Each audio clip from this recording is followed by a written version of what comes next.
وَيَغْفِرَ لَهُ مَا تَقَدَّمَ مِن ذَنْبِهِ 15 سے 20 منٹ کی ہماری گفتگو ہے۔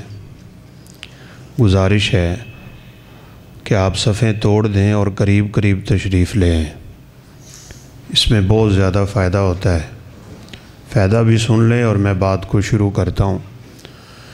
رسول اللہ صلی اللہ علیہ وسلم گفتگو شروع کرنے لگے تو 3 لوگ دیوار کے ساتھ ٹیک لگا کے بیٹھے تھے۔ ان میں سے ایک بندہ اٹھا ہے اور سائیڈ سے ہوتا ہوتا آ کے آپ کے قریب بیٹھ گیا۔ دوسرا وہیں پہ بیٹھا رہا، تھوڑا آگے ہو گیا، اور تیسرا واپس چلا گیا۔ تو آپ صلی اللہ علیہ وسلم نے فرمایا ان تینوں کی بات مجھ سے پہلے سن لو۔ یہ جو دور سے اٹھا نا اور گھومتے گھومتے قریب ہوتے ہوتے میرے قریب آ کے بیٹھا ہے، اس کو اللہ نے میرے بھی قریب کیا ہے، اپنے بھی قریب کیا ہے، اور جنت کے بھی قریب کیا ہے۔ اور وہ جو پیچھے شرماتا رہا ہے، اللہ کی رحمت نے بھی اس کے ساتھ وہی معاملہ کیا ہے، اور جس نے منہ ہی موڑ دیا، واپس چلا گیا، دور نکل گیا، وہ مجھ سے بھی، اپنے رب سے بھی اور جنت سے بھی دور چلا گیا۔ اس طرح کی جو مجلس ہوتی ہے نا، اس کو معمولی نہ سمجھیں، اس کو بہت قیمتی سمجھا کریں۔ اس وقت میرا اور آپ کا ایمان ہونا چاہیے کہ یہاں فرشتے بیٹھے ہیں، ہمارا سب کچھ سنیں گے، اور آپ کے دل کو ٹٹول کے آپ کے دل کی کیفیت کو دیکھیں گے، اور پھر رب تعالیٰ کو جا کے بتائیں گے کہ یا اللہ فلاں علاقے کی فلاں مسجد میں چند لوگ بیٹھے ہیں، ان کا ارادہ، ان کی نیکی، ان کی خواہش یہ ہے کہ تو انہیں معاف کر کے اپنی جنت کا داخلہ دے دے۔ تو اللہ تعالیٰ پوچھیں گے کیا انہوں نے میری جنت کو دیکھا ہے؟ یا اللہ نہیں دیکھا؟ دیکھ لیں تو پھر تو یا اللہ ان کے مانگنے کا انداز ہی بدل جائے گا۔ اور کیا کہتے تھے؟ یا اللہ وہ جہنم سے پناہ مانگ رہے تھے، انہوں نے میری جہنم کو دیکھا نہیں؟ دیکھ لیں تو پھر تو اس سے بچنے کا اور پناہ مانگنے کا ان کا انداز ہی بدل جائے گا۔ تو اللہ رب العزت فرشتوں کو گواہ بنا کے کہتے ہیں کہ گواہ رہنا، میں نے اس پوری مجلس کو معاف کر کے اپنی جنت کا وارث بنا دیا۔ ہمیں یقین ہونا چاہیے، دل سے ہونا چاہیے، تسلی ہونی چاہیے، ڈول نہیں، کوئی جھول نہیں اس بات میں کہ اللہ اپنے بندوں کی عبادتوں کو ضائع نہیں کرتا ہے۔ بس بات یہ ہے کہ میری اور آپ کی عبادت، میرا بولنا، آپ کا سننا، ہمارا بیٹھنا دل سے ہونا چاہیے۔ میں کسی ریاکاری کی غرض سے اس سٹیج پہ نہ چڑھوں کہ لوگ واہ واہ کریں، بلے بلے ہو، نعرہ بازی ہو، ہلڑ بازی ہو۔ آپ اس لیے نہ بیٹھیں کہ مولوی صاحب کی آواز کیسی ہے، لب و لہجہ کیسا ہے، انداز کیسا ہے، طرز کیسی ہے، شعر بڑے پڑھتے ہیں، کمال کر دیتے ہیں، نہیں۔ اس لیے بیٹھا کریں میں نے کچھ لے کے جانا ہے، میں اس لیے بولوں کہ میں نے کچھ دے کے جانا ہے۔ نہ دنیا، نہ ریاکاری، نہ شہرت، نہ دکھلاوا، نہ کوئی غرض، نہ کوئی غایت، صرف ایک مقصد ہونا چاہیے میرے بولنے کا، آپ کے سننے کا، میرے بیٹھنے کا، آپ کے بیٹھنے کا، کہ ہماری اس مجلس پہ اللہ راضی ہو جائے اور ہمارے یہ کلمات اللہ قبول کر لے، اور یہی ہمارے لیے ذریعہ نجات بن جائے۔ تو رب کعبہ کی قسم اٹھا کے کہتا ہوں، اگر یہی رب قبول کر لے گا ہماری مغفرت کے فیصلے کر دیں گے۔ فرشتے تو یہ بھی کہتے ہیں کہ اللہ ایک بندہ وہ مجلس میں باقاعدہ بات سننے کے لیے نہیں آیا، ویسے آیا تھا، کوئی اپنا کام تھا لیکن بیٹھ گیا۔ اللہ اکبر! یہ بیٹھنا بھی کیسا بیٹھنا ہے۔ اکھاڑا ایک مسجد میں درس دے کے فارغ ہوا تو ایک ساتھی کہنے لگا کہ میں تو ویسے ہی آیا تھا، لیکن آپ کی باتیں سنی تو میں بیٹھ گیا، اور کہا اب رب کو گواہ بنا کے کہتا ہوں کہ انشاءاللہ آج کے بعد اپنی زندگی تبدیل کر لوں گا۔ شیخ ابن عثیمین رحمہ اللہ درس دے رہے تھے رحمۃ اللہ علیہ، سامنے ایک نوجوان بیٹھا سو رہا ہے، تو شیخ صاحب نے جان بوجھ کے نا اپنی بات روک لی، اور روک کے اس کو مخاطب کر کے کہنے لگے بیٹا بتاؤ میں کون سی بات کر رہا تھا؟ تو اس نے کہا جی مجھے نہیں پتا آپ کون سی بات کر رہے تھے۔ پھر میں تجھے پھر بیٹھنے کا فائدہ؟ اس نے کہا بیٹھا اس لیے ہوں کہ اللہ کے پیغمبر کا فرمان ہے کہ یہ جو مجلس ہے ایسی مجلس ہے کہ یہاں بیٹھنے والا بھی محروم نہیں ہوتا ہے۔ شیخ صاحب کی آنکھوں سے آنسو جاری ہو گئے۔ فرمایا میں ان کو سمجھانے کے لیے آیا تھا، نوجوان نے مجھے سمجھا دیا۔ یہ مجلس رب کعبہ کی قسم بڑی بابرکت ہے۔ آخری عشرہ ہے، میں چھوٹی سی گزارشیں کر کے اجازت چاہوں گا۔ آخری عشرہ ہے، یہ ہمارے سال بھر کے دنوں کی کریم ہیں۔ کریم یہ راتیں ضائع نہیں ہونی چاہیے، یہ عشرہ نکل نہ جائے کہیں ہمارے ہاتھ سے۔ سیدہ عائشہ صدیقہ طاہرہ مطہرہ فرماتی ہیں اذا دخل العشر الاواخر اشتد مئزرہ واحیا لیلہ وایقظ اہلہ۔ اس عشرے کا تو گویا اللہ کے حبیب انتظار کر رہے ہوتے تھے۔ جو ہی یہ عشرہ داخل ہو رہا ہوتا آپ اپنی کمر کو عبادت کے لیے کس لیتے۔ یجتہد فیہ ما لا یجتہد فی غیرہ۔ آپ اس عشرے میں اتنی عبادت کرتے کہ سال بھر آپ نے اتنی عبادت نہیں کی ہوتی تھی۔ ویسے ہم سوچتے ہی رہ جاتے ہیں آپ آخری عشرے میں کتنی عبادت کرتے ہوں گے۔ آپ کی تو عام راتوں کا معمول یہ تھا۔ وہ سیدنا عبداللہ بن مسعود رضی اللہ عنہ ایک دفعہ آپ کے ساتھ کھڑے ہو گئے بیچارے، تو آپ کو بعد میں کہنے لگے لقد ہممت بسوء، اللہ کے حبیب میں نے بڑا برا ارادہ کیا تھا لیکن اللہ نے مجھے اس برے ارادے سے بچا لیا۔ ابن مسعود برا ارادہ میرے ساتھ کھڑے ہو کے کیا کیا تو نے؟ کہا دل کرتا تھا بھاگ جاؤں۔ آپ نے بقرہ شروع کی، قیام میں اتنا لمبا، میں نے کہا ابھی رکوع ہوتا ہے ابھی ہوتا ہے، حتیٰ کہ آپ نے بقرہ ختم کی تو میرا ارادہ بن رہا تھا ابھی تو رکوع ہو جائے گا، آپ نے چپ کر کے سورہ آل عمران شروع کر دی 3.25 پاروں سے نکل کے۔ پھر میں سوچتا رہا اب آل عمران ختم ہوگی تو رکوع ہوگا، آپ نے سورہ نساء شروع کر دی، وہ ختم ہوئی تو آپ نے اگلی سورت شروع کر دی۔ ایک رکعت 6.25 پاروں پہ مشتمل تھی۔ یہ آپ کی عام راتوں کی عبادت ہے۔ آپ رمضان میں کیا کرتے ہوں؟ قیام کر کے آپ صلی اللہ علیہ وسلم فارغ ہوتے نا، رمضان کی راتوں میں قیام کر کے فارغ ہوتے تو جبریل آ جاتے تھے۔ کیا کرنے؟ اللہ کے حبیب کو قرآن سنانے۔ جبریل آپ کو قرآن سناتے اور رسول اللہ صلی اللہ علیہ وسلم جبریل کو قرآن سناتے، ٹھہر کے سناتے ہوں گے۔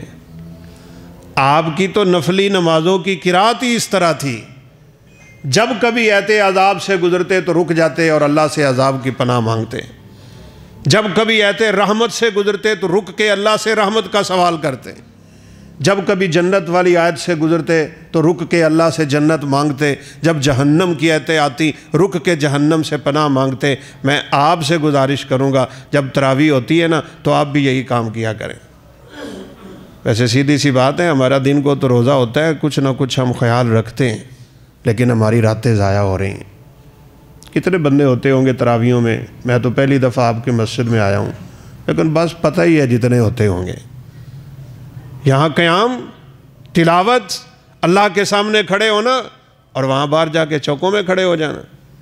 نوجوان باہر جا کے فیس بک کھول کے کھڑا ہے، انٹرنیٹ کی دنیا میں مگن ہو گیا ہے، اسے قیمت اور قدر ہی نہیں رہی اس عشرے کی اور پھر رمضان المبارک کی۔ یہ کوئی معمولی بات نہیں تھی، یہ گھڑیاں، یہ مہینہ، اس کے دن، اس کی راتیں، اس کے لمحے، اس کے لمحات، اس کا ہر لحظہ، ہر سیکنڈ، ہر چیز خدا کی قسم اتنی قیمتی ہے، اور بالخصوص اس کی راتیں اتنی قیمتی ہیں۔ اللہ اکبر۔ رسول اللہ صلی اللہ علیہ وسلم نے فرمایا وَلِلَّهِ اُتَقَاءَ فِي كُلِّ لَيْلَةٍ مِّن رمضان۔ ہمیں رونا آتا ہے یہ باتیں کر کے، جب شام ڈھل رہی ہوتی ہے نا، اللہ روزے داروں کو جہنم سے آزاد کر رہا ہوتا ہے۔ اس وقت ہم کیا کرتے ہیں؟ دسترخوان پہ لڑائی ہو رہی ہے، کس کے لیے؟ چاولوں کی ایک پلیٹ کے لیے۔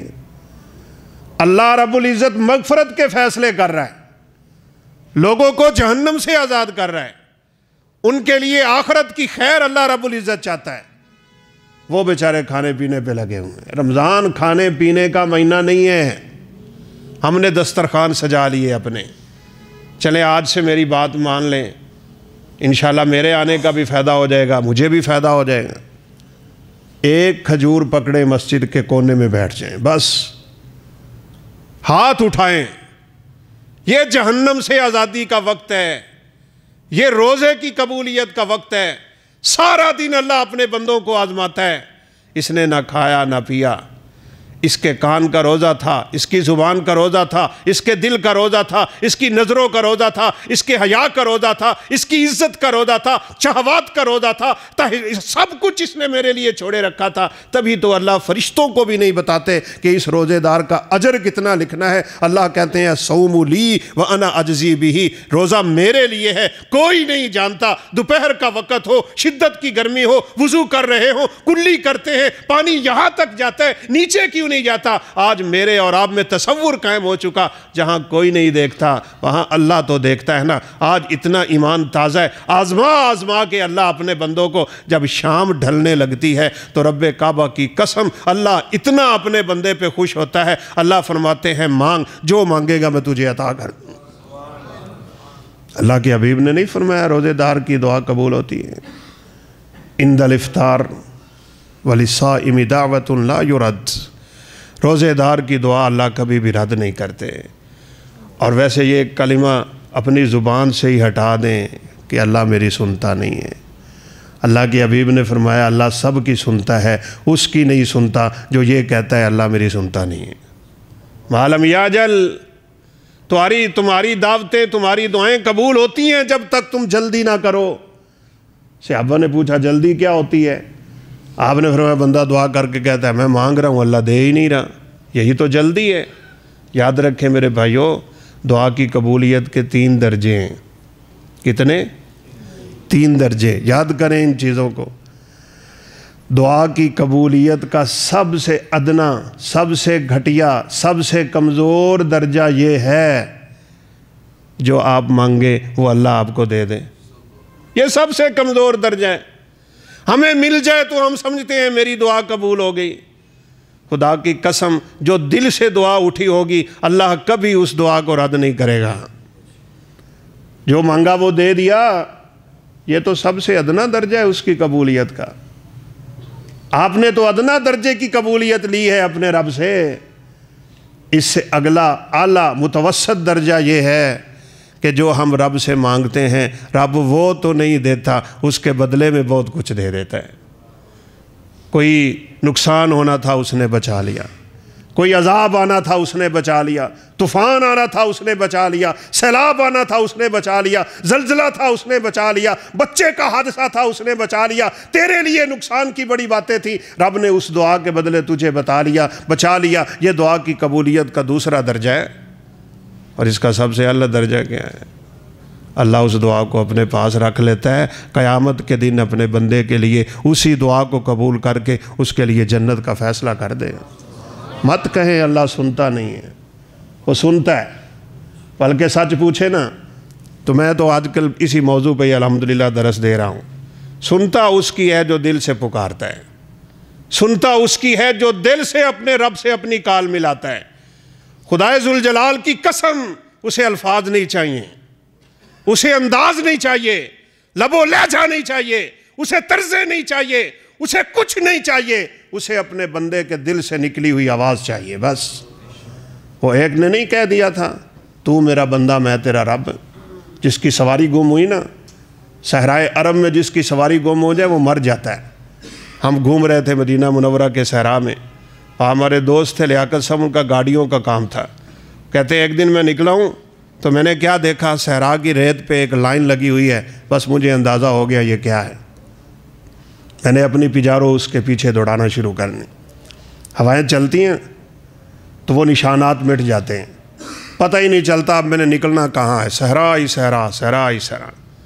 کہا میں اس لائن کے پیچھے پیچھے اپنی گاڑی دوڑاتے کیا دیکھتا ہوں، سامنے ایک پجارو کھڑی ہے، ٹائر اس کے پھٹے ہوئے ہیں، 2 نوجوان اس میں بے ہوش پڑے ہیں، نہ پہنچتے تو شاید وہ مر جاتے۔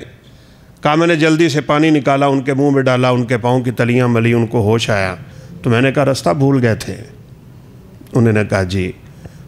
اپنی گاڑی کو ٹوچن دیا، ورکشاپ پہ لایا، ان کی گاڑی صحیح کی اور پھر میں نے ان کو راستہ دکھایا، ان کو چھوڑ کے آیا۔ وہاں بھولا ہوا ہمیشہ مر جاتا ہے، نکل نہیں پاتا وہ صحرا سے۔ اللہ کے حبیب نے کیا مثال دی تھی، فرمایا جنگل ہے، صحرا ہے، بیابان ہے، بے آب و گیا وادی ہے، سواری پہ اس کا پانی ہے، اس کا دانہ ہے، ہوا چلتی ہے، ریت اڑ کے گلے کو پکڑ لیتی ہے، پانی نہ ہو بندہ مر جاتا ہے، اس کی سواری گم ہو گئی، اس کی آنکھ لگی تھی کہ سواری اس کے ہاتھ سے ہی نکل گئی، یہ اٹھا تو سواری نہیں ہے، گھومتا پھرا، تلاش کرتا پھرا، نہیں ملی، آخرکار اپنی موت کو سامنے رکھ کے اس نے سرانہ رکھا، گویا کہ پہاڑ کو ہی تکیہ بنا لیا اور اس کے اوپر لیٹا کہ چلے اب موت تو میری آسانی سے آ جائے۔ فرمایا اس کی پھر آنکھ لگ گئی، اس نے اب جب آنکھ کھولی تو کیا دیکھتا ہے، اس کی سواری پورے ساز و سامان سمیت سامنے کھڑی ہے۔ یہ خوش ہو کے کہنے لگا واہ اللہ تو میرا بندہ میں تیرا رب۔ اس کے الفاظ کتنے عجیب تھے، ارادے سے کرتا، کفر کر بیٹھتا، شرک کر بیٹھتا، ناراض کر بیٹھتا، عذاب نازل ہوتا، لیکن دل سے نکلے تھے نا، اس کی زبان سے یہ الفاظ نکلے، اللہ اس کے الفاظ سن کے اپنے عرش پہ مسکرانے لگ گیا تھا۔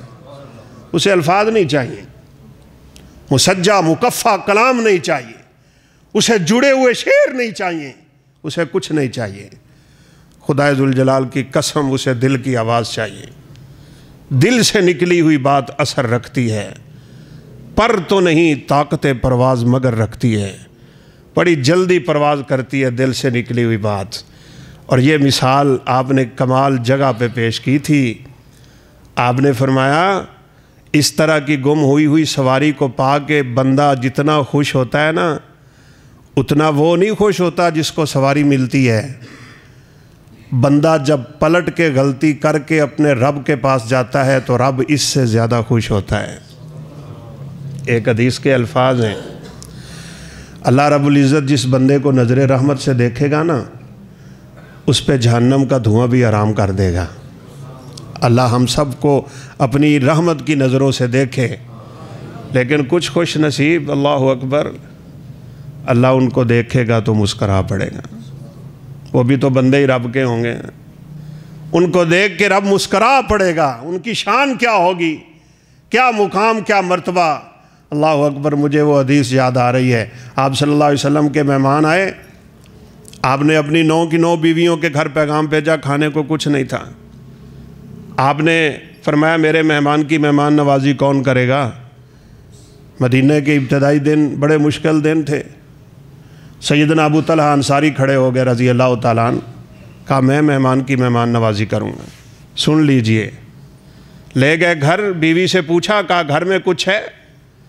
ایک بندے کا کھانا ہے، آپ نے بھی کھانا ہے، میں نے بھی کھانا ہے، بچوں نے بھی کھانا ہے۔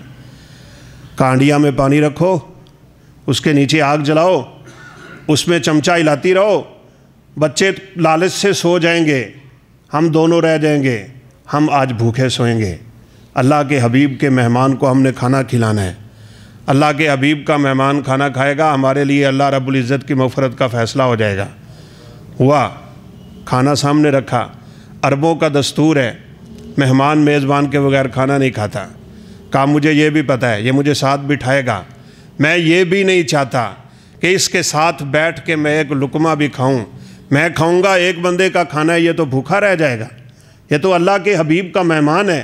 اس مہمان کی قدر یہ ہوگی کہ جب تو کھانا ہمارے سامنے رکھے نا تو چراغ کو ٹھیک کرنے کے بہانے پھونک مار دینا، چراغ بجھ جائے گا، اندھیرا ہو جائے گا، میں منہ ہلاتا رہوں گا، آواز نکالتا رہوں گا، مہمان سمجھے گا میں کھانا کھا رہا ہوں۔ اوے اللہ کو راضی کرنے کے طریقے دیکھ لو، اللہ کو راضی کرنے کے بہانے دیکھو کیسے ڈھونڈتے ہیں اللہ کے بندے۔ وہی ہوا، اس اللہ کی بندی نے چراغ کو پھونک مار دیا۔ یہ ہاتھ ہلاتے رہے، روٹی کی طرف لے جاتے، خالی واپس لے آتے۔ اللہ دیکھ رہا ہے کہ نہیں دیکھ رہا؟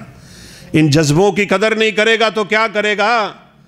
یوں ہی اپنے مہمان کو کھانا کھلایا۔ فجر کی نماز پڑھ کے اللہ کے حبیب کھڑے ہوئے اور آپ نے فرمایا وہ بندہ کھڑا ہو جس نے رات کو میرے مہمان کی مہمان نوازی کی ہے۔ ابو طلحہ پریشان ہو گئے، کہا وہ جو میں نے اندھیرا کیا تھا کہیں ایسا نہ ہوا ہو کہ اللہ کو پسند ہی نہ آیا ہو، کھڑے نہ ہوئے ڈر کی وجہ سے۔ آپ نے پھر کہا وہ کھڑا ہو آدمی جس نے میرے مہمان کی مہمان نوازی کی ہے۔ ابو طلحہ کھڑے ہوئے، الفاظ سنے، آپ نے فرمایا ابو طلحہ لقد عجب اللہ علی امرکما وضاحک اللہ علی امرکما، رات جو تیری بیوی نے چراغ کو پھونک مارا تھا نا، اس کی خبریں اللہ نے عرش پہ مجھ پہ نازل کر دی ہیں۔ وَيُؤْثِرُونَ عَلَىٰ أَنفُسِهِمْ وَلَوْ كَانَ بِهِمْ خَصَاصَةٌ، تیری شان میں قرآن اتر آیا ہے، اور بات یہاں نہیں رکی، بلکہ تمہارے اس جذبے پہ اللہ اتنا خوش ہو رہا تھا کہ اللہ تم دونوں میاں بیوی کو دیکھ کے مسکرا رہا تھا۔ میں آپ کو ایک نسخہ دوں کہ اللہ ہمیں بھی دیکھ کے مسکرائیں۔ رسول اللہ صلی اللہ علیہ وسلم کا فرمان ہے، جو آدمی صبح کو اٹھے فجر کی اذان سے پہلے تہجد کے وقت اور پھر اپنی بیوی کو اٹھائے، فَإِنْ أَبَتْ نَزَحَ فِي وَجْهِهَا، نہیں اٹھتی، نیند کا غلبہ ہے، اس نے ہاتھ میں تھوڑا سا پانی رکھا، اس کے چہرے پہ چھینٹا مارا، اٹھ اللہ کی بندی، یہ سونے کا ٹائم نہیں ہے۔ اگر وہ اٹھ گئی، اس نے اپنے بندے کو اٹھایا، خامند کو اٹھایا، میاں کو اٹھایا، نہیں اٹھا، اس نے بھی یہی کام کیا، چلو میں تھوڑا سا پانی لے کے اس کے چہرے پہ پھینک دیا۔ یہ کوئی شوق ہے؟ خوبصورت بیوی ہو، سردی کی راتیں ہوں، اکٹھے سوئے ہوئے ہوں، بستر بھی چھوڑے، بیوی بھی چھوڑے، خواہش بھی چھوڑے، محبت بھی چھوڑے، ٹھنڈے پانی سے وضو کر کے فرمایا دونوں میاں بیوی جب اللہ کے سامنے کھڑے ہوتے ہیں اللہ ان دونوں کو دیکھ کے مسکرا پڑتا ہے۔ کر لو، آج موقع ہے، رمضان کی راتیں ہیں، ہم تو ویسے ہی سحری کے لیے اٹھتے ہیں، ذرا جلدی اٹھ کھڑے ہوا کریں، بیوی کو بھی جلدی اٹھا دیا کریں، بلکہ یہ راتوں تو سونے کی ہیں ہی نہیں، سیدھی بات ہے، لہذا ہمیں وہ اعمال کرنے ہیں۔ میں بات ختم کرتا ہوں، آپ نے بھی سونا ہوگا، رات کا قیام اللہ رب العزت قبول فرمائے، صیام و قیام کو اللہ ہمارے لیے روز قیامت سفارش کا ذریعہ بنا دے۔ جب لوگ حساب و کتاب کے لیے تڑپ رہے ہوں گے نا، ادھر سے قرآن آ جائے گا، ادھر سے صیام آ جائے گا، روزہ اور قرآن دونوں آگے بڑھ کے اللہ کو کہیں گے اس بندے کا کیا حساب لینا ہے، سارا دن میں نے اسے نہ کھانے دیا نہ پینے دیا۔ قرآن کہے گا میں نے تو اسے سونے ہی نہیں دیا نا، رات بھر کھڑا تھا قیام میں، قیام سے تھکا تو اس نے تلاوت شروع کر دی۔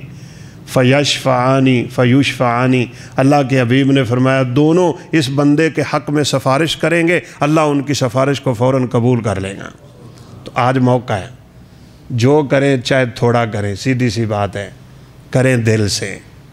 یہ دسترخوانوں کی تصویریں شیئر نہ کیا کریں، کسی کو راشن دینے کی تصویریں شیئر نہ کیا کریں، کسی کے ساتھ نیکی کا جذبہ اگر اللہ نے دے دیا ہے، آپ کو کرنے کی توفیق اور ہمت مل گئی ہے، رب تعالیٰ نے تجھے توفیق دی ہے، وہ ضائع تو نہ کر فیس بک پہ، ضائع تو نہ کر انٹرنیٹ پہ، بچا کے لے جا اپنے رب کے لیے۔ جب روز قیامت اللہ حساب لینے لگے گا نا، اس طرح کے اخلاص والے عمل اللہ کے سامنے پیش کر دینا، انشاءاللہ اللہ اس بندے کی نجات کا فیصلہ کر دے گا۔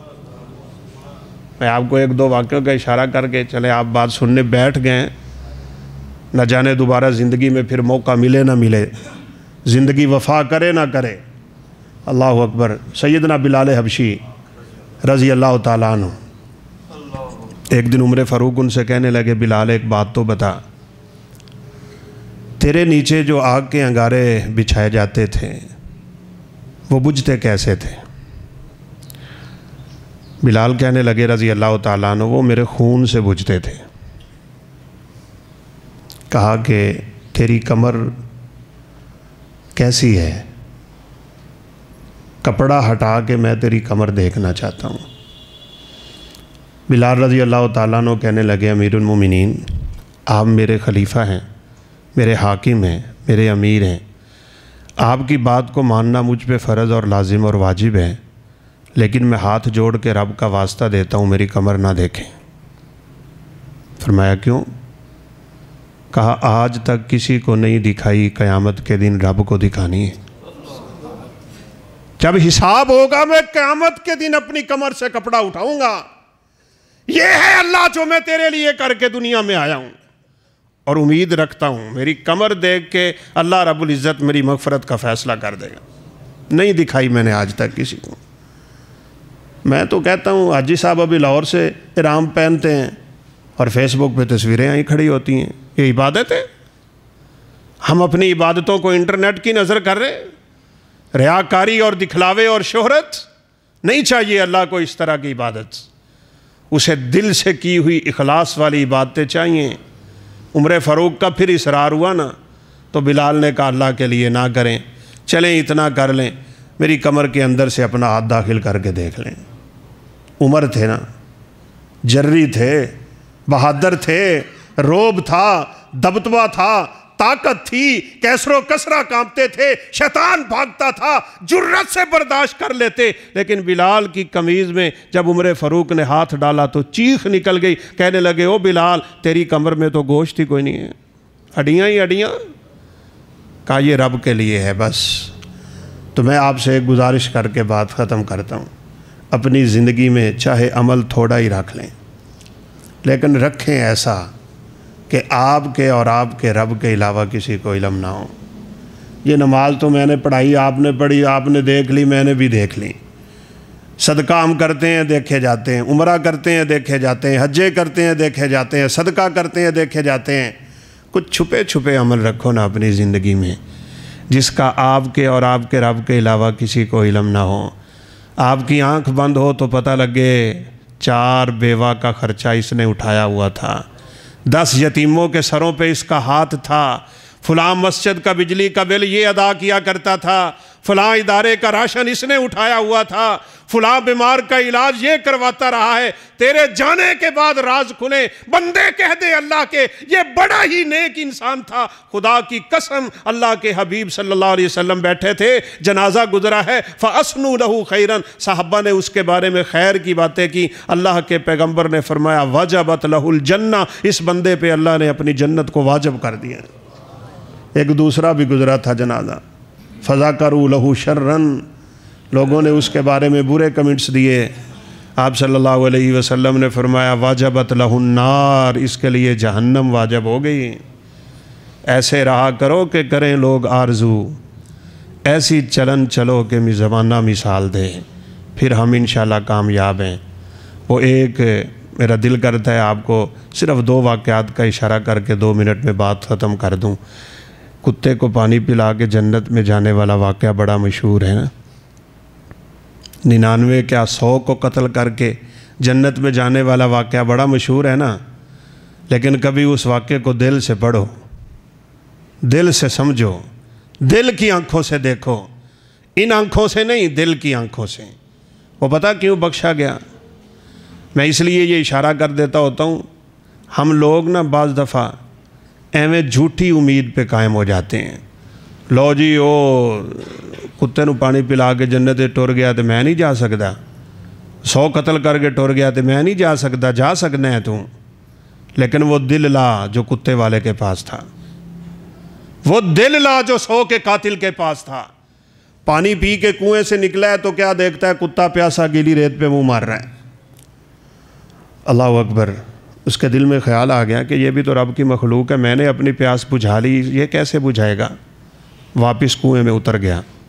اب سمجھ نہیں آ رہی میں پانی کس چیز میں لوں، یہاں وہ بخشا گیا ہے اس جگہ پہ۔ پانی کس کو پلانا ہے؟ کیوں جی بتائیے گا، کس کو پلانا ہے؟ کتے کو۔ کتا اس کا اپنا ہے؟ کتا قیمتی ہے؟ کتا شکاری ہے؟ کوئی وہاں دیکھ رہا ہے؟ کوئی فیس بک ہے وہاں پہ؟ کوئی تصویریں کھینچنے والا ہے وہاں پہ؟ ہے کوئی وہاں پہ ویڈیو بنی اور نشر ہو گئی ہو اس کی؟ اخلاص تھا، اخلاص۔ اس نے ارادہ کر لیا میں نے رب کو راضی کرنا ہی کرنا ہے یہ نیکی کر کے، اور پھر یہ نیکی جس انداز میں اس نے کی تھی نا، وہ انداز اس کی مغفرت کا فیصلہ ہے۔ اس نے جوتا اتارا ہے، جوتے کو پانی سے بھرا ہے، یہ بخاری شریف کی روایت ہے۔ اب ایک ہاتھ میں جوتا ہے، دوسرے سے چڑھا نہیں جا رہا، لیکن ارادہ کر چکا کہ میں نے رب کو راضی کرنا ہی کرنا ہے۔ اس نے اللہ کو راضی کرنے کے لیے کتے کو پانی پلانے کے لیے وہ جوتا منہ میں رکھ لیا۔ مجھے لگتا ہے اس کی بخشش یہاں ہوئی تھی۔ ہم کسی انسان کے ساتھ نیکی کرنے کے لیے بھی یہ کام نہیں کر سکتے کہ جوتے کو منہ لگا لیں۔ اپنی میں کو مار دیا اس نے، خواہش کو اڑا دیا اس نے، تمنا آرزو دبا دی اس نے۔ رب کی رضا کے حصول کے لیے کیا کر رہا ہے؟ اپنے جوتے کو منہ میں رکھ رہا ہے۔ باہر نکل کے اس نے کتے کے سامنے پانی رکھا۔ اللہ کے حبیب نے فرمایا فشکر اللہ لہ فغفر لہ، اللہ نے اس کے اس جذبے کی اتنی قدر کی کہ وہیں کھڑے پیر اس کی مغفرت کا فیصلہ فرما لیا۔ ایویں نہیں، وہ یہ وجہ تھی نہ ریاکاری تھی، نہ شہرت تھی، نہ دکھلاوا تھا، نہ کوئی خواہش تھی، نہ کوئی تمنا ہے، نہ کوئی آرزو ہے، نہ کوئی چاہت ہے، نہ واہ واہ کا اس کو شوق ہے، اسے اپنے رب کو راضی کرنے کا دل کا جذبہ تھا، اس جذبے کی اللہ نے قدر کرنی۔ اور آخری بات، وہ جو 100 قتل کر کے گیا تھا نا، اس کا فلسفہ بھی سمجھ لیں۔ ہمیں سب کچھ دل سے چاہیے، سیدھی بات ہے۔ اس نے پوچھا 100 قتل کر کے نا، تو کہا ہاں تو جا سکتا ہے، اللہ کی جنت میں جا سکتا ہے، تیری مغفرت ہو سکتی ہے، لیکن شرط ہے یہ علاقہ چھوڑ دیں، یہ بیلی، یہ مجلس، یہ یاریاں، یہ محفلیں، یہ گند پل سارا چھوڑ۔ میں بھی آپ سے گزارش کر سکتا ہوں، ویسے تو ماشاءاللہ آپ بزرگ لوگ ہیں، نیک لوگ ہیں، چھوڑ دینا۔ ہم برائیوں کو کب چھوڑیں گے؟ ہم گندے دوست کب چھوڑیں گے؟ ہم انٹرنیٹ کی دوستی کو کب قربان کریں گے؟ ہماری خواہشیں کب تک ہمارا پیچھا نہیں چھوڑیں گی؟ قرآن کہتا ہے کچھ لوگ تو اپنی خواہشوں کو اپنا رب بنائے بیٹھے ہوتے ہیں۔ جائیں پوچھ لیں داڑھی مونڈنے والے سے، کیوں مونڈتا ہے تو؟ بس جی ایویں کیا ہوتا ہے؟ اپنے دل کے پیچھے اتنا چلتا ہے؟ ایک طرف رب کا فرمان، ایک طرف تیرے دل کی خواہشیں، تو دل کی خواہش کو رب کے حکم پہ ترجیح دے کے مسلمان بنا بیٹھا ہے؟ نہیں، دل کی خواہش کو دبا، رب کی فرما برداری پہ آ، اس جذبے سے آ، اللہ تیرے آنے کی اتنی قدر کرتا ہے۔ اللہ کے حبیب نے فرمایا تم رب کی طرف چل کے آتے ہو، رب تمہاری طرف دوڑ کے آتا ہے، پھر آتا ہے۔ خیر، اس نے علاقہ چھوڑ دیا، نیکیوں کی بستی کا سفر شروع ہو گیا۔ تھوڑا سا چلا تو موت آ گئی۔ جنت کے فرشتے بھی آ گئے، جہنم کے فرشتے بھی آ گئے۔ جنتی کہتے ہیں ہم لے جائیں گے، جہنمی کہتے ہیں ہم لے جائیں گے، فرشتوں کا اختلاف ہو رہا ہے۔ اللہ رب العزت نے فرمایا لڑائی نہیں کرو، اختلاف نہیں کرو، زمین کو ماپ لو۔ مشہور واقعہ ہے، آپ اپنے علماء سے سنتے رہتے ہیں، جس طرف سے قتل کر کے آ رہا ہے اگر وہ زمین تھوڑی ہے تو جہنم والے اٹھا لو، جدھر جا رہا ہے وہ زمین تھوڑی ہے تو جنت والے اٹھا لو۔ ہم سب جانتے ہیں، آپ جانتے ہیں، قتل کر کے نکلا ہے، زمین تو یہ تھوڑی ہے، آگے والی تو بڑی دور کی زمین ہے، لیکن فیصلہ دل کا تھا نا، خواہش دل کی تھی نا، قربان کر چکا، دوست بھی، مجلس بھی، یاری بھی، محفل بھی، وہاں کا علاقہ بھی، سب کچھ قربان کر کے نکلا ہوا ہے نا اللہ کے راستے میں۔ اللہ نے اگلی زمین کو کہا التئمی، تو سکڑ جا، جلدی کر، قبل اس کے کہ فرشتے اس کو ماپیں، سکڑ جا۔ زمین سکڑی ہے، یہ راز ہے، امید ہے آپ میں سے کوئی بھائی مجھے بتائے گا کتنی سکڑی تھی؟ کیوں جی شرمانا نہیں ہے؟ کتنی سکڑی تھی؟ ماشاءاللہ، اللہ تعالیٰ آپ کی عمر دراز کرے اور نیک اعمال کی توفیق دے۔ ایک گٹھ جس کو ہم اردو میں بالشت کہتے ہیں، میرے سوال کا جواب آپ دیں گے؟